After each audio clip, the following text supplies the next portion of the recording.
this will be nasty for the people who are listening at home. So learning means same condition, new behavior. So phone rings, you answer the phone, you say ABC. I say, cool, read this script instead that says DEF. Phone rings, same condition. You say DEF, you have learned. Same condition, new behavior. Intelligence is rate of learning. It's speed. It's a measurement of speed. So it means how many times do you need to be exposed to the same condition in order to change your behavior? If I teach someone something, that script, and then on the first try, they say DEF, and someone else, it takes 5 tries for them to say DEF, they are not as intelligent as the first person. Here's why this is interesting. Every person who's listening to this right now has listened to 1,000 fucking podcasts, and they're in the exact same condition, and yet they have not changed their behavior, which means 1, they have not learned, and 2, they are dumb. Which also means that if you can control your behavior, you can also control how intelligent you are.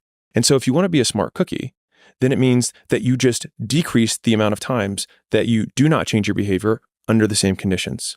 And so when I think about this, when I teach my team, when I teach anyone, I think in these conditions. And so every time you watch or you consume a piece of content, you read a book, if you think, what behavior am I going to change as a result of this? If the answer is nothing, you wasted your time and you pretended to be learning, but you were really entertaining yourself. And so that frame has been incredibly helpful for me to speed up how quickly I take action because I don't want to be a dodo bird.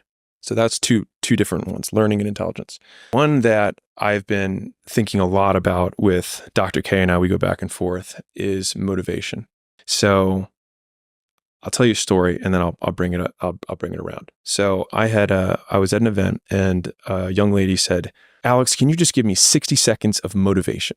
And of course it's like, dance monkey dance. And so I took a deep breath and I was like, define motivation. And she just like melted. She had no idea, right? I was like, so you want me to answer a question or make a statement about something that you can't even define. And so how would you have any idea of whether or not I actually did it? Hey, if you want to get around people who are actually winning, who look like you, who smell like you, who talk like you, and are doing what you want to do, I'd like to invite you to the Skool Games community at skool.com/games. I take calls in there. I put content that's like this and more personalized inside of that community. And I drop a huge amount once a month, an 8-hour training on how to actually take this stuff and win anyways. And so if that's interesting, skool.com/games, see you in there. And so then I probably gave her the answer she really wanted, which was, let me define motivation for you. So motivation is the equal opposite of deprivation. So we are most motivated when we are deprived of something. I'm most motivated to sleep when I'm sleep deprived. I'm most motivated to eat when I'm deprived of food. I'm most motivated to have sex when I haven't had sex in a while. Now, that logic carries for physiological needs. But then when you get into psychological things or intangible constructs, so like let's think about money. By that same logic, you'd think, oh, poor people should be more motivated because they're deprived of money. But that we don't see that in reality. Many poor people are not that motivated. So it would then follow, and I've seen some incredibly rich people who are wildly hungry for money. And so then it would follow that the deprivation comes from our reference point because money is intangible.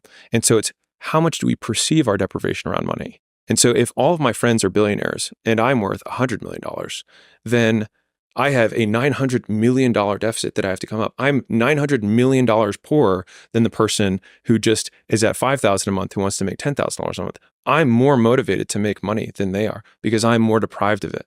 And so in thinking about this, I then think, okay, what am I deprived of that motivates me to go get it? And also when I want to try and judge the behavior of others or predict their behavior, I have to think, what things are they deprived of? Because I'll have a much stronger predictive power than trying to say, how do I motivate this person? Look at what they lack.